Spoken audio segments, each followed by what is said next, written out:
nosotros somos estudiantes de octavo semestre de la carrera de Psicología de la Universidad de las Américas. Y bueno, antes que todo le queremos agradecer por darnos esta entrevista, que nos va a servir mucho para saber y conocer un poquito más acerca del proceso de psicoterapia, que nos va a dar una guía a nosotros como futuros profesionales y como estudiantes de psicología que somos ahora. Entonces toda la información que nos proporcione simplemente es con fines académicos y va a ser vista por nuestro profesor de psicoterapia, Edgar Zúñiga. Ok, encantada de tenerte aquí. Gracias. De poner un granito de arena. Bueno, entonces primero queremos conocer un poquito más acerca de dónde realizó sus estudios. A ver, yo estuve 2 veces en la Católica. Estudié psicología industrial, no trabajé en psicología industrial, pero sí tenía puestos gerenciales, etc. Luego dejé la cuestión administrativa y volví a la universidad otra vez. Y saqué la clínica. O sea, tengo 2. Y aparte de eso, hice la maestría en España en psicoanálisis y salud mental. Right? Aparte de eso, tengo unos 8 años de estudio de Rorschach, el test predictivo de Rorschach, ¿ya? Y mi especialización, de todas maneras, va en psicoanálisis. Pertenezco al grupo de la letra de aquí, donde estudiamos desde una perspectiva especial con autores franceses la cuestión del inconsciente también. ¿Okay? Ya, gracias. ¿Hace cuánto tiempo trabaja en psicoterapia? A ver, de la segunda vuelta que le llamo yo, cuando ya entré en la clínica, unos 20 años. ¿Y en dónde comenzó a trabajar como terapeuta? A ver, yo inicialmente, hice un montón de prácticas. En el penal, cuando estaba abierto el penal García Moreno, yo iba cuando era estudiante y fui 1 año, 2 años. Después, periódicamente iba como una ayuda o como un voluntariado también. También después fui donde las prostitutas van a buscar su carnet, su carnetización a través del Ministerio de Salud Pública en un lugar que se llama Centro de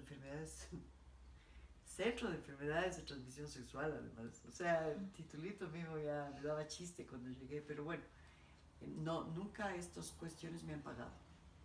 Ha sido por mi propia cuenta. Me entrevisté a unas 900 prostitutas y de ahí hice una investigación, aplicando Rorschach también. Y bueno, tratamos de sacar una especie de perfil de entendimiento de cómo eran las prostitutas. O en qué factores se llevan. No es así nomás, porque caen en eso la prostitución, ¿no? Sí, y luego claro, el trabajo aquí en la consulta privada. Y antes de eso estuve trabajando por unos 8 años, aparte de la consulta. Yo iba al oriente, a las petroleras, a los campamentos. Bueno, ahora más? Sí le voy a hacer preguntas ya más del trabajo como terapeuta. Ya. ¿Qué tan importante es para la terapia el encuadre y el vínculo afectivo? Habría que entender esto del encuadre porque a veces en las universidades nos llenan de cosas, de que esto sí es encuadre, que esto no es encuadre.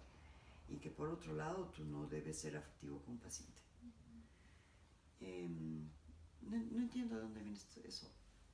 Lo que no puedes es tocarles a los pacientes. Pero, por ejemplo, que si te regalan algo en Navidad, tú no debes aceptar. Es un absurdo. Lo que nosotros manejamos como encuadre es el establecimiento de la transferencia. Ahí sí hay que tener cuidado. Porque depende con quién estás tratando. Hay un encuadre, hay una ley en las cuestiones. ¿Sí? Depende de qué les están enseñando como encuadre. O sea, nosotros más o menos el encuadre es precisamente el generar empatía con el paciente para que él se sienta a gusto y Exacto. pueda abrirse con nosotros y contarnos todo lo que Así le es. ocurre. Así es. No posicionarse como que uno fuera el amo. Claro, o sea, no verles como nosotros superiores Exacto, a nuestros pacientes. exacto, exactamente. Pero en la transferencia lo que se establece es la terceridad, esa reglamentación que hay entre paciente y terapeuta, esa funcionalidad. Eso es lo que hace la transferencia. ¿Ok? Entonces hay que tener cuidado porque la transferencia es muy fuerte. Y en la calle hay transferencia, en todas partes hay transferencia. Pero hay cómo manejas la transferencia en el encuadre, en la consulta. No puedes estar ahí de ñañita y besitos y no sé qué, no. De consejitos y cositas tampoco. De amo y señor de la sabiduría tampoco, porque es una cuestión a elaborarse desde el psicoanálisis. Y tampoco, como la regla fundamental es que se hable, que se trabaje con la palabra. Entonces no se puede coger a un paciente y decirle, usted tiene que hacer eso, cual receta, ¿no? Eso no puede ser. Eso es elaborar. Además el inconsciente es así.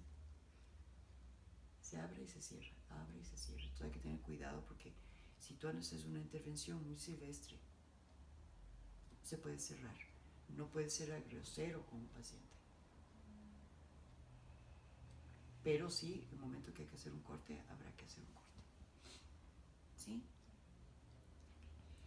¿Qué técnicas utiliza de manera más recurrente?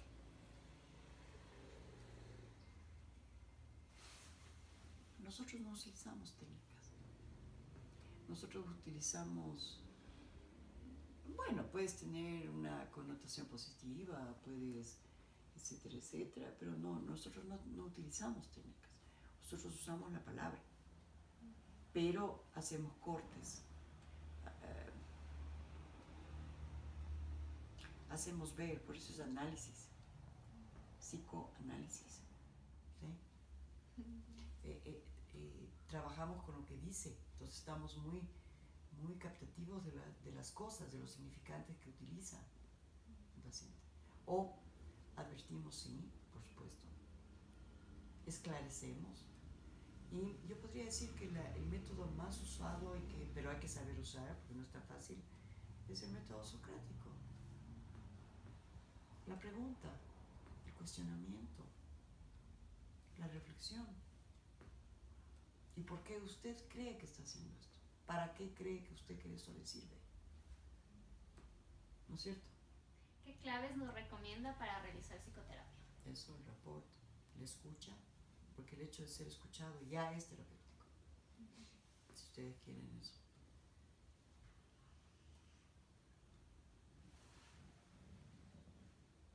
Yo no estoy de acuerdo con esta cuestión de que se habla de la objetividad. Por el hecho de que estamos utilizando transferencia, ahí hay subjetividad.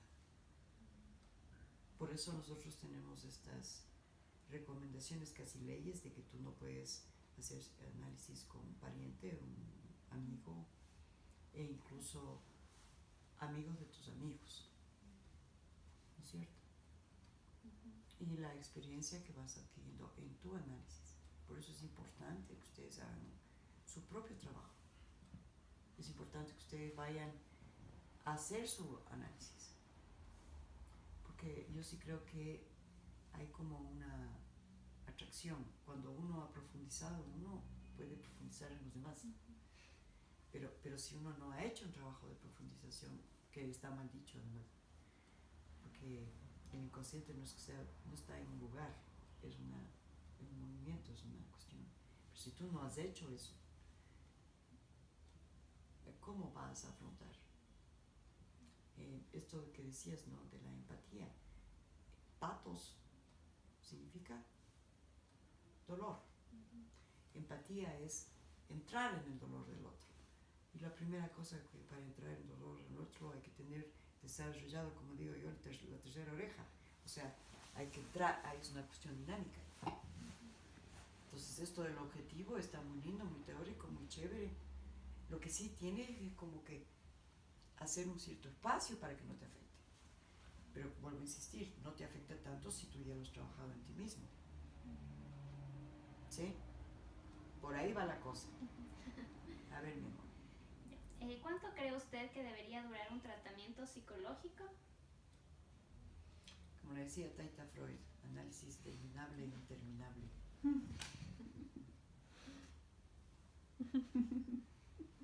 Nosotros no somos médicos. El paciente decidirá hasta dónde quiere ir. Pero sí hay que avisarles, ¿no? Y han venido gente acá que viene por un año y se quedan no sé cuánto tiempo. Tú decides hasta dónde quieres ir. Y no existe un tope en la psiquis. Eso nos hacen creer, es irreductible. ¿Sí? No hay tope. Tú le pones el tope. Y no es médico. Entonces no podemos entrar en un esquema médico. Ahora, sí tienes que considerar que el psicoanálisis es largo, resulta caro, requiere de una persona que esté con otro propósito. ¿Sí? ¿Cuáles son los aspectos éticos que utiliza dentro de sus sesiones terapéuticas? La ética que tiene mi propia persona, anudado a una moral, una cuestión moral. O sea, yo anudo lo ético con lo moral. Right?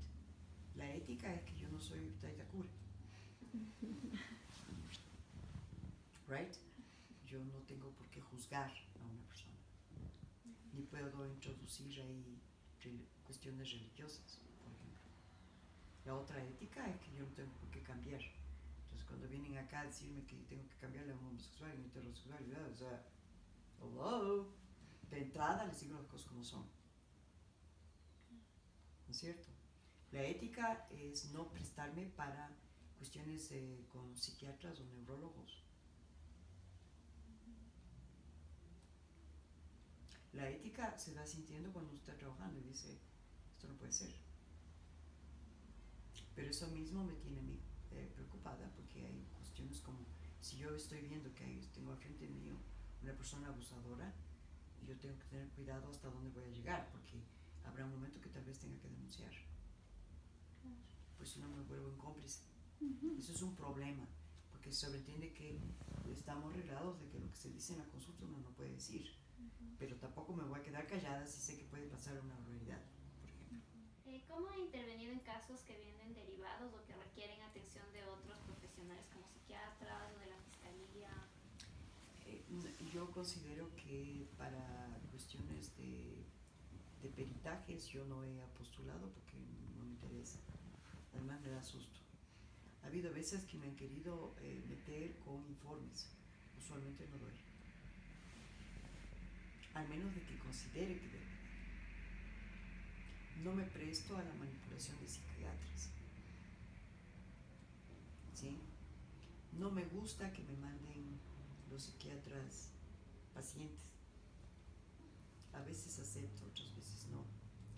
En los informes de Rorschach, a veces le ayudo al tío porque yo no tengo mucho tiempo. Y guardamos una ética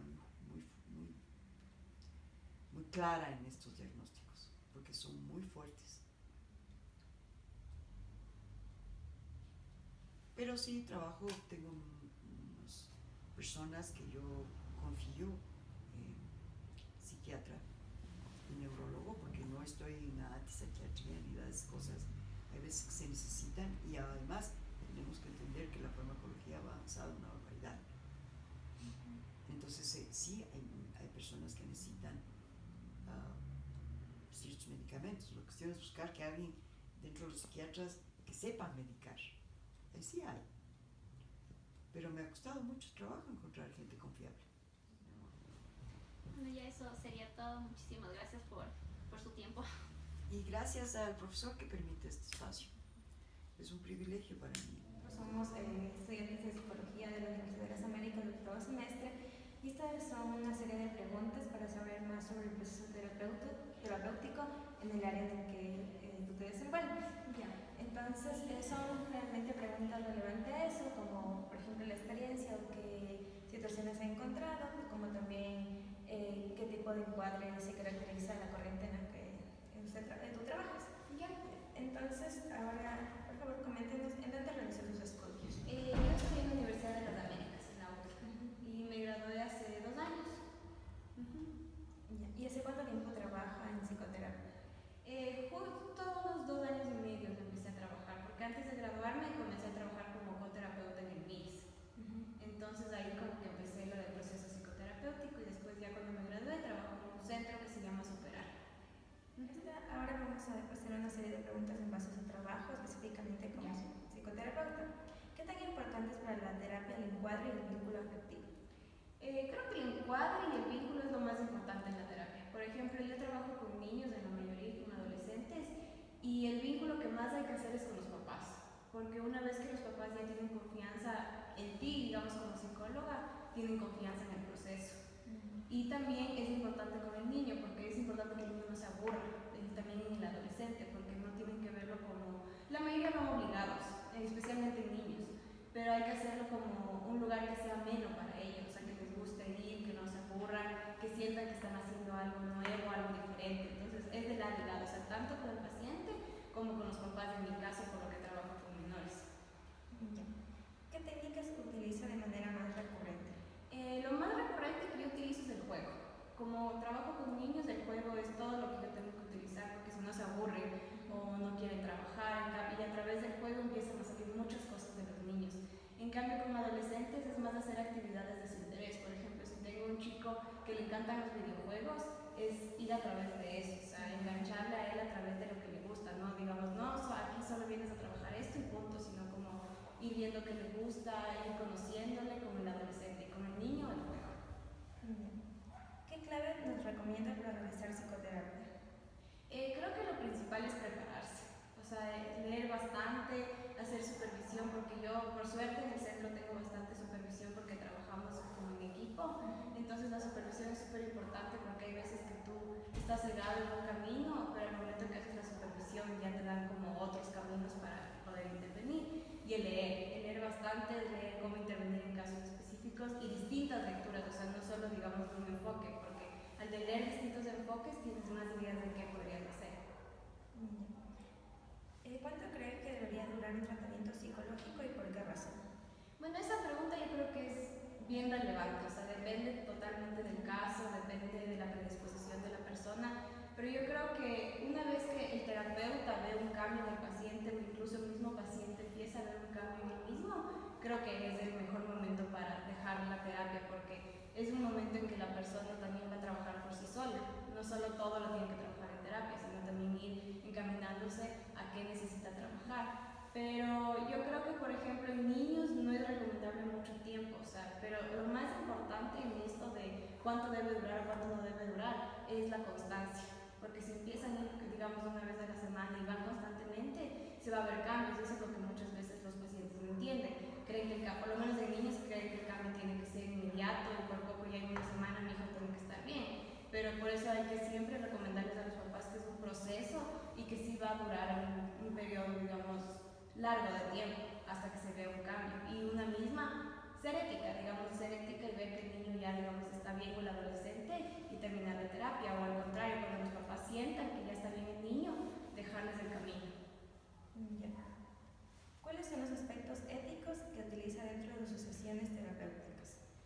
Por lo menos en mis sesiones es la confidencialidad, porque con muchos niños salen, digamos, temas un poco fuertes y también con los adolescentes, y lo primero que ellos tienen miedo es a que se le cuente a los papás, porque como saben que yo, por ejemplo, yo en este centro una vez al mes me reúno con los papás para contarles cómo está yendo el hijo y qué es lo que se tiene que trabajar en casa, pero esto de la confidencialidad es súper importante porque hay veces que sí necesitas que los papás, digamos, si hay un niño maltratado, digamos, en un caso así, y en el juego, entre los dibujos se evidencia que está siendo maltratado, hay que hablar con el niño y decirle que es importante que la mamá o el papá conozca que nosotros sabemos de esta problemática, porque si nosotros seguimos ocultándolo no hay cómo trabajarlo tampoco en casa. Pero también depende de si la persona quiere que se lo cuente o no. Entonces yo creo que eso es lo más importante que se tiene que manejar. ¿Cómo han intervenido en casos derivados o que requieren atención de otros profesionales, como psiquiatría, fiscalía, psicólogo educativo o cualquier otro. Bueno, en mi caso yo trabajo en conjunto con las psicólogas de los colegios, en este caso psicólogas educativas. Pero el trabajo depende de la psicóloga y de la institución, porque hay instituciones que son sumamente abiertas, te reciben con los brazos abiertos y quieren trabajar en conjunto contigo, pero hay otras instituciones en que se cierran totalmente. Entonces, como dicen, no, usted verá qué hace o no les interesa saber, porque muchas veces el trabajo también es en el aula, en la clase con los profes, con los compañeros. Entonces, depende totalmente la persona y la institución, porque también pasa lo contrario, que la persona sí quiere apoyar, pero la institución no le permite, digamos, le limita mucho a la psicóloga en casos que tengamos, por ejemplo, en el centro. Entonces, esos son los casos que se han derivado. El motivo de esta es para conocer un poco más acerca del proceso de psicoterapia, de su proceso de psicoterapia, y darnos una guía para que nos acerque pues al trabajo psicoterapéutico. La información que usted nos proporcione en este espacio es únicamente para fines académicos y será expuesto para nuestro profesor de la materia de psicoterapia 2. Okay. Entonces, por favor, quisiera que nos comente en dónde realizó sus estudios. Yo realicé mi licenciatura en la San Francisco. Y de ahí hice mi maestría en Massachusetts, en Estados Unidos, en psicología clínica. Nada más, aparte de eso. Ya. ¿Y hace cuánto tiempo trabaja en psicoterapia? Psicoterapia, debe ser ya 6 años siquiera, desde que salí de la maestría. Y de ahí unos 3 años entre prácticas que hice durante mi estudio. ¿Y en dónde comenzó trabajando como terapeuta? Oficialmente en Estados Unidos. Oficialmente mi trabajo fue allá, entonces en el segundo año hacíamos una pasantía allá de 3 meses y en tercer año ya haces la pasantía completa, tiempo completo 1 año. Esa fue mi primera experiencia. Y después cuando vine acá ya fue terapeuta en particular. Listo, muchas gracias. Ahora queremos realizarle pues unas preguntas netamente en base a su trabajo como psicoterapeuta. Okay. ¿Qué tan importante considera usted que es para la terapia el encuadre y el vínculo afectivo? El encuadre y el vínculo, yo le conozco todo eso, esas 2 cosas que tú dijiste como la alianza terapéutica. ¿Ya? Y es súper importante. Yo soy cognitivo-conductual, pero yo diría que en todas, pero en cognitivo-conductual es súper importante. ¿Y por qué? Porque, bueno, hay estudios que demuestran eso. De hecho, hay estudios que demuestran que el mejor predictor de éxito terapéutico es la alianza terapéutica. Y uno diría, wow, ¿no? O sea, qué raro, no deberían ser los PhDs que tenga la persona. No, realmente no. Es cómo te llevas con tu terapeuta. Y la razón más básica es porque, sobre todo en cognitivo-conductual, ahí ya no puedo hablar de otras cosas, estamos exponiendo constantemente a los clientes y estamos desafiándolos, tanto en términos cognitivos como en términos conductuales. ¿Qué técnicas se utiliza de manera más recurrente? Técnicas. Ahí tendría que ser una cosa de tantas técnicas, pero más bien hablo de terapia, ¿no te parece? ¿Puedo hablar de terapia? Claro. Por ejemplo, en todo usamos la exposición y prevención de respuesta, que es justo lo que dicen, ¿no? Es exponer a la persona a la compulsión que tienen, ¿ya? De que no hagan, por ejemplo, digamos, yo qué sé, vamos y topo un inodoro, pero me quiero lavar. Bueno, okay, vas a pasar 2 minutos, vamos a ver cuántos minutos puedes pasar sin toparte las manos, sin lavarte. Después de 5 minutos se calma, ok, empieza a hacer tus ejercicios cognitivos y todo. Entonces, eso, exposición y prevención de respuesta. De ahí, por ejemplo, exposición prolongada para trauma es algo similar. Desensibilización sistemática para fobia. En realidad, yo diría que 2 tipos de técnicas. Yo voy a mencionar como 2 tipos de técnicas. Una es la expositiva, en donde la persona está expuesta, o ya se está imaginando la exposición. Y bueno, imagina el tipo que te dio lo que está haciendo. Está poniendo el brazo aquí. Y vuelve, ya. Entonces, esa es la exposición. Y la otra es la parte cognitiva. La parte de constantemente estar haciendo reestructuraciones. Y entonces usar diálogos socráticos y, por ejemplo, descubrimiento guiado, flecha descendiente, ABC, ABCD, y todas esas técnicas que la idea es que tú encuentres justamente tus patrones de pensamiento y los vayas desafiando y cambiando. Entonces, yo diría que las más usos son técnicas en esos 2 grupos. De ahí otras técnicas, sí, yo las uso bastante para hacer terapia en caliente. Terapia en caliente es solo la terapia, típicamente cuando alguien tiene un problema, siempre hablan en terapia como si el problema ya pasó, ¿no? Entonces dicen, yo estaba tan iracundo con el tipo que me chocó y claro, están hablando sobre la ira, pero no la sienten ese rato. Pero cuando tú dices, por ejemplo, algo como, bueno, a ver, pongámoste ahí, piensa que estás en tu carro, ahí está el man, ¿Qué te está diciendo? Me está insultando. Y entonces empiezan a sentir la ira ya ahí directamente. Eso es terapia en caliente. Y esto, por ejemplo, podría ser. Ya. ¿Qué claves usted nos recomienda para realizar psicoterapia? Claves. Así como, por ejemplo, para personas que empiezan. Sí, sí, sí. Yo diría que trabajen lo básico. Porque lo básico parece no tan importante, pero en realidad, por ejemplo, las técnicas de consejería son súper buenas, importantes. Entonces, ¿cómo explico esto? Yo diría que alguna vez le expliqué a mis estudiantes, porque también es la clase, que más o menos la terapia se divide en tres cosas. Uno es poder formar la alianza, y el otro es el juego corto, que yo llamo juego corto, significa las técnicas de consejería, los refaseos, las preguntas abiertas, todas esas cosas. Y el tercero es ya el plan de tratamiento. Pero en realidad es uno de los que menos se usa y los que menos se da atención es las técnicas de consejería, que es el día a día de la terapia. Yo tengo mucho afecto por las técnicas básicas de consejería, que es el toma y daca, el refraseo, la pregunta abierta, que la empatía primaria y así, que son técnicas súper humanistas en realidad, pero que sirven para que el cliente esté en la sesión y esté bien en la sesión. Entonces, eso diría yo que es el mejor consejo que les puedo dar. Aprendan mucha consejería primero, tiempo habrá para los planes, porque los planes también se pueden hacer, pero son súper complejos y avanzados, entonces es más un tema de maestría, un plan de tratamiento, o un tema de un taller, por ejemplo, que uno aprende aquí en San Francisco, lo que sea. No es algo que realmente se debería aprender en licenciatura. Eso. ¿Cuánto cree usted que debería durar un tratamiento psicológico y por qué razón? Yo no creo que haya un límite, así en general no creo que haya un límite. Ahí también igual, yo vine de una escuela en Estados Unidos, en donde realmente hay dos escuelas de psicoterapia. Una es de hecho se puede sacar PhDs en ambas. Psicología clínica es una, y de ahí es lo que se llama Counseling Psychology, que es como consejería. Entonces, la clínica típicamente suele ser súper controlada y suele tener un límite de tiempo. Por ejemplo, está demostrado que, por ejemplo, si CBT no funciona en 12 o 24 sesiones, realmente no va a funcionar. O sea, no puedes seguir con eso, porque la investigación nos dice, no va a funcionar en 3 años tampoco. Entonces, más bien escoges otra herramienta. La consejería, en cambio, es bien distinta a lo que el counseling, porque el counseling es más para agrandecer personas, para hacerles sentirse mejor, y que, por ejemplo, eso puede ser verte una vez al mes con un psicólogo. Y realmente es solo crecimiento y todo. Ese tipo de, por ejemplo, de situación se puede sostener por muchos años, pero en cambio no es clínico. O sea, la persona no debería tener a ningún trastorno clínico para hacer consejería en este sentido. Entonces depende mucho, pero mi primario foco es clínico, y para mí es imperativo que el cliente tenga resultados que sean súper fuertes e intensos y cortos en el tiempo, que se puedan ver, y además que eventualmente no haya recaídas. Eso es más importante incluso que el tiempo que debe dar en terapia. Entonces podrías tomarte un mes más, pero en cambio de repente, porque tomas ese mes más, tienes menor recaídas en tu terapia que, por ejemplo, otras personas o lo que sea, mucho más eficientes. Así a lo personal, a mí no me gusta ver pacientes todo el tiempo. O sea, yo se he dicho bromeado en mis clases. Yo, si es que tengo que ver con un paciente por un año o más, yo me mato. Yo no podría verle a un paciente así. O sea, entonces yo no hago la consejería, yo usualmente hago la parte clínica. Ya, listo. ¿Cuáles son los aspectos éticos que utiliza dentro de sus sesiones terapéuticas?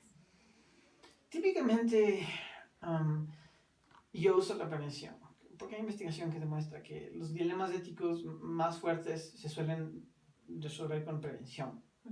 Es muy importante eso. Entonces, al principio de la primera sesión, y estoy como doy psicodiagnóstico, hablar sobre la confidencialidad, lo que significa, cuándo puedes romperla, todo el tema de cómo debería ser la sesión, que no nos lancemos insultos, que haya límites. Limitaciones, de hecho, es uno de los temas éticos más fuertes. Entonces, cuando la persona te empieza a preguntar cosas que no debería, o tú empiezas a querer saber más información de la que no tiene que ver, es súper importante. Entonces, eso es una de las cosas súper fuertes. En términos éticos, lo que a mí más me ha tocado trabajar es en el tema de suicidio, porque yo trabajo con depresión y entonces está súper relacionado con suicidio. Y ha sido un desafío súper fuerte ver cuándo tengo yo que llamar a familiares, por ejemplo, por decirles, su hijo no puede salir de aquí o su hija no puede salir de aquí, porque si sale probablemente se va a matar y no puedo dejarle ir. Entonces, ha sido una... Pero bueno, felizmente, ahora con las evaluaciones, entonces, cuando yo tengo una persona que realmente tengo una sospecha de suicidio, me hace, por ejemplo, el inventario de todas las situaciones. Y si es que yo veo que eso va disminuyendo, bien, ok. Y si no, yo ya voy viendo que va aumentando, lo que sea, tenemos que hacer que el suicidio se vuelva el centro de la terapia. Y no, yo no puedo salir de ahí hasta ver cómo mismo está. Y como última pregunta, ¿cómo ha intervenido usted en casos derivados que requieren atención de otros profesionales como psiquiatría, fiscalía o los psicólogos educativos? Por ejemplo, casos de anorexia sí he tenido yo. Yo he sido el clínico que está haciendo el tratamiento de anorexia. Y ahí, no, es que no se llama ley que los otros interfieren conmigo o yo interferí con él, pero en realidad es un tratamiento súper de muchos factores. Entonces hay, por ejemplo, un psiquiatra, hay una terapeuta que se encarga de hacer la terapia de arte con esa persona y así. Okay. El social worker, que es el trabajador social. Eso es bien chévere porque te permite trabajar en conjunto. Ahí no diría yo que hay alguien por encima de otra persona, sino que solo se trabaja en conjunto. Y lo único que haces es coordinar esfuerzos. Entonces, por ejemplo, no haces 4 historias, sino que haces una sola historia. Y se reúnen semanalmente para discutir el caso de la persona y ver dónde están, ¿no? Porque cada persona puede tener información súper importante, pero hecho a pedazos. Entonces, como que te unes una hora, por ejemplo, a la semana, trabajas de eso con todo el mundo y entonces sacan una conclusión de dónde debe seguir la persona. Incluso eso ayuda hasta en el temático también, porque entonces si esa persona con anorexia tendría que ir algún día a un internado porque se va a morir por tener un ataque o lo que sea, entonces la decisión ya es tomada por un grupo de gente. Sí, entonces eso ha sido bueno. Ha habido pequeños casos, por ejemplo, ha habido casos en donde, no me acuerdo que una vez que una escuela me llamó para hacer evaluaciones porque ellos no podían hacer evaluaciones. Yo fui, era apenas empecé mi carrera aquí en Ecuador, realmente estaba como tratando de buscar todo lo que podía. Yo fui, hice las evaluaciones, era una escuela que se especializaba con temas de desarrollo y había muchos chicos que tenían que ser evaluados para ver si tenían autismo y cosas de estilo. Y yo creo que ayuda mucho cuando las personas tienen un profesional que les ayuda a evaluar, por ejemplo, y de ahí entender qué es esto, qué está pasando. Y esa misma escuela, me acuerdo que Leo me pidió que dé una conferencia sobre cómo tratar justamente personas así, que ver cómo tratar, cómo es la mejor forma de manejarles y todo, y uno da la conferencia, por ejemplo. Entonces sí he tenido roles de soporte, sí, típicamente en eso, y funciona bien. Nunca he ido hasta el punto de hacer una investigación sobre cómo funcionó, francamente, pero me gustaría, pero ha sido solo el soporte que di en ese caso. Ya, listo. Entonces, eso sería todo. Le agradecemos mucho por su tiempo y por la entrevista que nos ha podido brindar. Muy bien, muchas gracias. Chévere. Y bueno, le agradezco por su tiempo para darnos esta entrevista. Bueno, voy a empezar y antes quisiera conocer un poco más de usted y en dónde realizó sus estudios. Yo estudié en la Universidad Católica del Ecuador, estudié psicología clínica y después hice una especialización en terapia integrativa que tiene un enfoque humanista.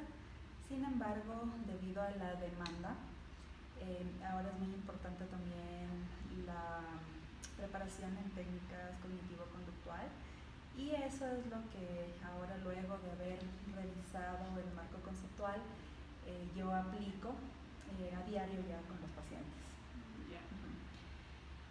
¿Hace cuánto tiempo trabaja en psicoterapia? En psicoterapia desde el 2008, es decir, ya 10 años. ¿En dónde comenzó trabajando como terapeuta?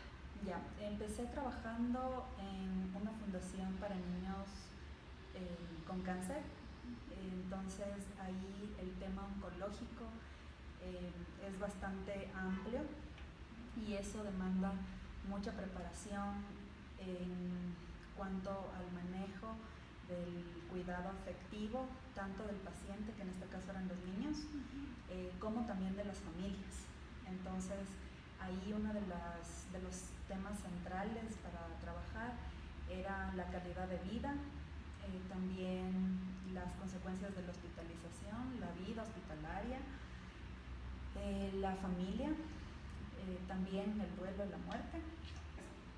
¿Qué tan importante es para la terapia el encuadre y el vínculo afectivo?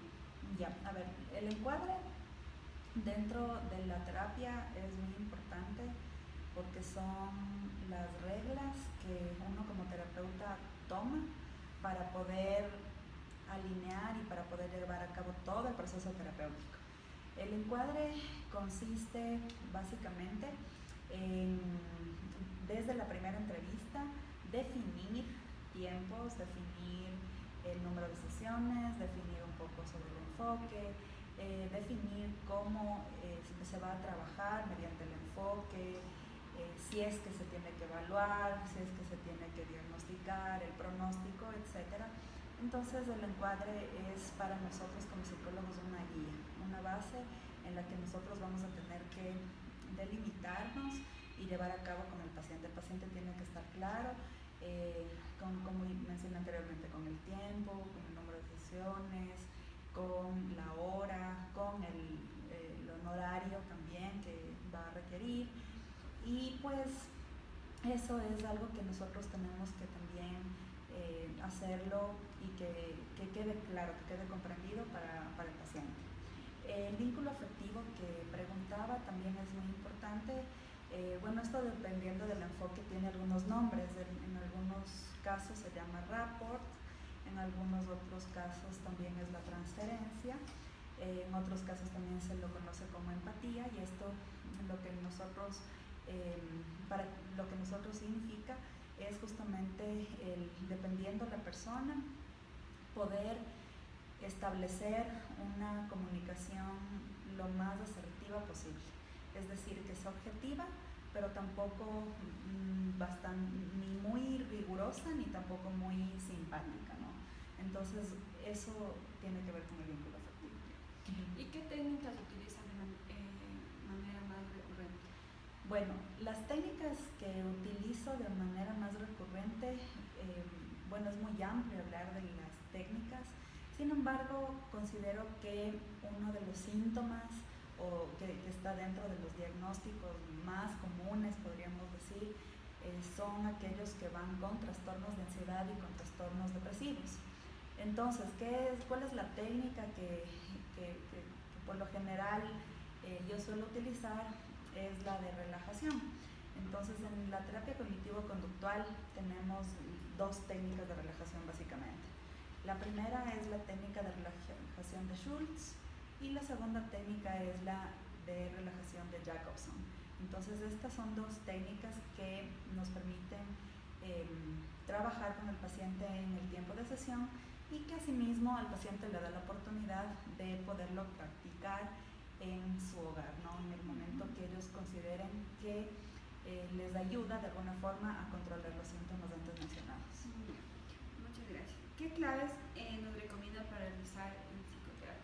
Ya, las claves para realizar la psicoterapia, bueno, primero, como ustedes ya lo han mencionado, yo he tenido también el gusto de escucharles, es que tienen claro que cada paciente es único, ¿sí? Que cada paciente es único y por lo tanto esa individualidad a nosotros como terapeutas nos concierne hacer primero una definición del diagnóstico, ¿sí? Entonces, en mi caso, para mí es muy importante diagnosticar a la persona, saber qué es lo que tengo que trabajar con esa persona, qué es lo que está atravesando, qué es lo que necesita esa persona y su contexto familiar, social, para en base a eso poder planificar las técnicas necesarias. Ya, entonces es muy importante definir eso, saber qué es lo que tiene esa persona, qué es lo que necesita esa persona para tener un bienestar y en base a eso poder definir ciertas técnicas. Estas técnicas se planifican previamente después de realizar el diagnóstico y van orientadas pues a la obtención o a la consecución de un mayor equilibrio y un buen manejo de síntomas. Ya. ¿Cuánto cree usted que debería durar un tratamiento psicológico y por qué razón? Ya. Cada enfoque maneja un tiempo diferente, ¿ya? Dentro de lo que es el enfoque cognitivo-conductual, nosotros manejamos, es algo incierto, ¿no? En primera instancia poder decir 10 o 15 sesiones, no podemos definirlo al inicio. Sin embargo, para un una tranquilidad del paciente. Nosotros, y bueno, también acorde a la terapia sistémica, nosotros definimos y marcamos que lo mínimo para un proceso terapéutico que pueda llevarnos a algo exitoso, por así decirlo, sí, es entre 7 a 9 sesiones. ¿Ya? Entonces eso es lo que, si es que algún paciente nos pregunta y nos dice ¿cuánto tiempo voy a tener que venir? Es entre 7 y 9 sesiones aproximadamente, y después de eso, si es que son más, usted también tendrá el conocimiento. ¿Ya? Entonces nosotros eso les decimos para que el paciente también tenga la tranquilidad de saber y de organizar también, ¿no? ¿No es cierto? Su tiempo, de organizar su situación económica, de organizar tal vez algunas actividades que él hace, para así pues ir también estableciendo todo el tratamiento. ¿Cuáles son los aspectos éticos que utiliza dentro de sus sesiones terapéuticas? Ya, en primer lugar, algo que es muy importante es la confidencialidad. ¿Sí? La confidencialidad es aquello que tiene un principio ético muy importante para el psicólogo, porque nosotros guardamos, somos como unos cofres de secretos, podemos decirlo así, que tiene que ser como tal, porque la persona nos está comentando algo muy íntimo, algo muy personal, y eso es un principio que nosotros no podemos por ningún caso poder defraudar o poder romper eso. Otro principio pues es yo creo que ya vienen todos los valores, ¿no? que forman parte de un ser humano, el respeto a cualquier tipo de persona, ya sea por etnia, por género, por alguna cuestión que tal vez no encuadre en mi vida personal, pero que esté frente a mí. Entonces el respeto, y eso creo que principalmente. ¿Cómo ha intervenido en casos derivados o que requieren atención de otros profesionales, sea psiquiatra, fiscalía, psicólogo educativo? Ya. Bueno, nosotros como psicólogos clínicos tenemos que estar abiertos a un trabajo multidisciplinario.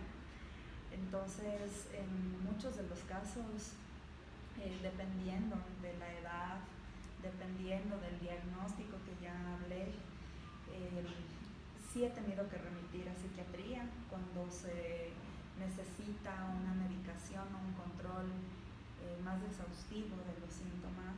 ¿Sí? Entonces el control o el trabajo psicofarmacológico para un psicólogo clínico lo tenemos que hacer con psiquiatría. En algunos casos, cuando se trabajan, por ejemplo, con diagnósticos de trastornos de la alimentación, se derivan nutricionistas. Con niños, bueno, es más amplio, ¿no?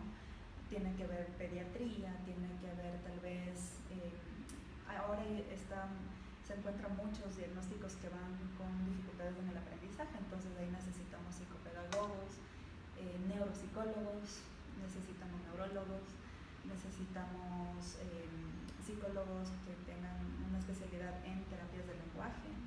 Entonces, el trabajo con estos profesionales nosotros tenemos que tenerlo muy en cuenta y trabajar siempre viendo el bienestar del paciente, no el bienestar nuestro, sino la necesidad de esa persona para que sea íntegramente atendida. Bueno, muchas gracias por su tiempo. Gracias por acceder a que le realicemos esta entrevista, la cual tiene como objetivo conocer un poco más sobre el proceso psicoterapéutico dentro de su trabajo y que nos otorgue una guía para nosotros entender un poco más de esto. La información que usted nos dé es únicamente con fines académicos y eso. Entonces, empecemos. La primera pregunta es: ¿dónde realizó sus estudios? A ver, yo estudié en la Universidad Salesiana en psicología y me especialicé en educativa. Y en la Universidad de Barcelona, maestría en terapia familiar socioeducativa. ¿Ya? ¿Hace cuánto tiempo trabaja en psicoterapia? Más o menos unos 6-7 años ya. ¿Dónde comenzó trabajando como terapeuta? Empecé haciendo trabajo terapéutico como la base en institución educativa. y posterior a eso de forma particular. Ya, está bien. ¿Qué tan importante es para la terapia el proceso de encuadre y el vínculo afectivo?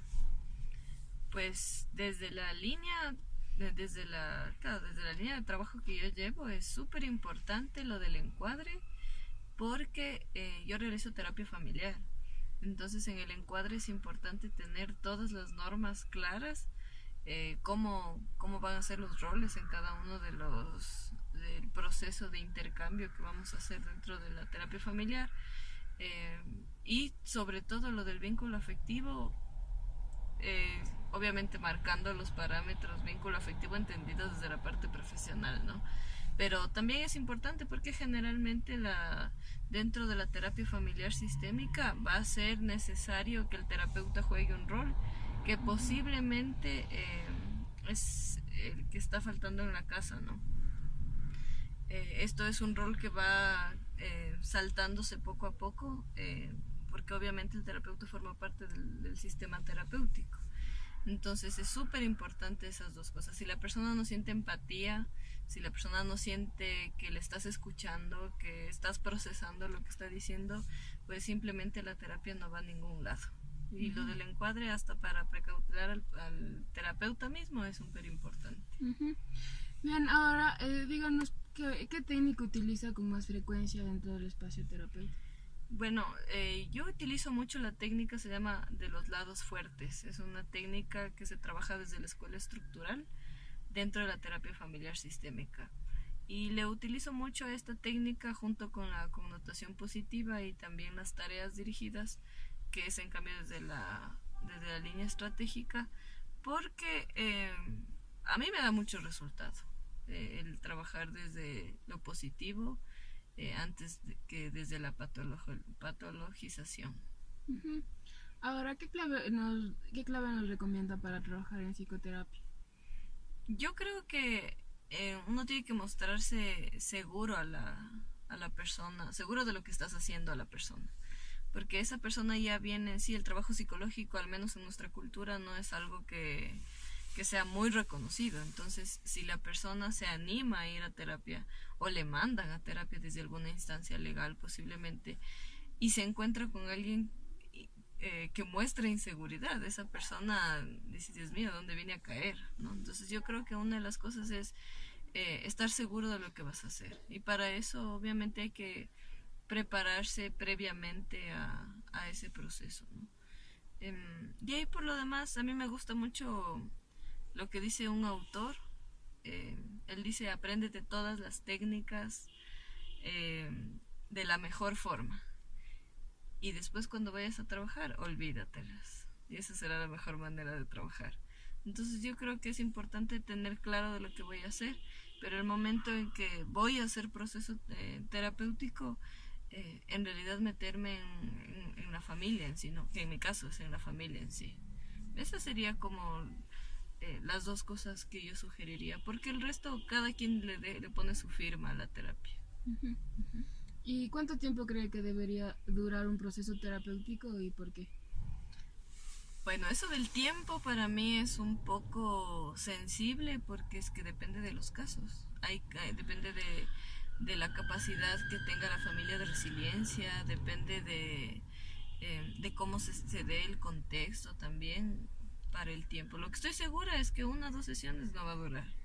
Pero de ahí decirte, qué sé yo, 6 meses, 3 meses, o sea, no me atrevería a decir eso, porque depende del caso. Muy bien, ahora, ¿cuáles son los aspectos éticos que usted usa en su proceso de terapia? Bueno, obviamente la confidencialidad, explicando a la familia que la confidencialidad de hecho va a romperse en el caso de que esté peligrando la vida de alguien o de sí mismo, ¿no? Entonces ahí sí se tiene que romper la confidencialidad. Pero de ahí otra situación ética, no salir con los pacientes, no verse en espacios que sean terapéuticos, en espacios que no sean terapéuticos mientras sean tus pacientes. Y por lo otro, para mí me parece súper ético el prepararse antes de cada sesión. como hacer un proceso de visualización del caso, de cómo está todo eso, no llegar al caso y ese rato acierto que esto me dijo, acierto que esto de acá, sino más bien estar preparados. ¿Cómo he intervenido en casos que se ha tenido que derivar a otros profesionales, por ejemplo, a psiquiatras, la fiscalía, en esas instancias? Bueno, generalmente el trabajo que yo hago suele ser interdisciplinario, porque desde la terapia sistémica o desde la línea sistémica el trabajo como isla no existe. Entonces, generalmente yo estoy en comunicación donde hay menores, por ejemplo, con la escuela, con la institución educativa. Si es que una de las personas está en psiquiatra, pues me comunico con el psiquiatra para ver cómo está el proceso que él está haciendo. Generalmente yo uso correos de derivación, le llamo yo, que a través del correo yo tengo una fichita en la que genero comunicación con la persona externa, ¿no? Ahora, con instancias como la DINAPEN, la fiscalía, las cárceles, o sea, eso obviamente ellos ya tienen formatos establecidos para eso. Entonces hay que seguir las rutas que ellos ya lo tienen establecido. Eso es algo que un terapeuta también debe conocer. ¿Cuál es la ruta de derivación? ¿Qué es lo que tengo que hacer después de haber, qué sé yo, generado la denuncia o que la fiscalía remite a que haya terapia por alguna situación, ¿no? Uno tiene que conocer ese ámbito legal también para no meterse en líos. Y a mí también me gusta tener siempre de la mano un abogado que pueda revisar los documentos si es que alguien me pide un informe, que pueda revisar el informe que estoy generando, porque claro, como psicólogos o terapeutas nos forman para toda la parte técnica, pero para la parte legal no nos dan la asesoría que requeriríamos para temas que tengan que ver con instancias gubernamentales, por ejemplo.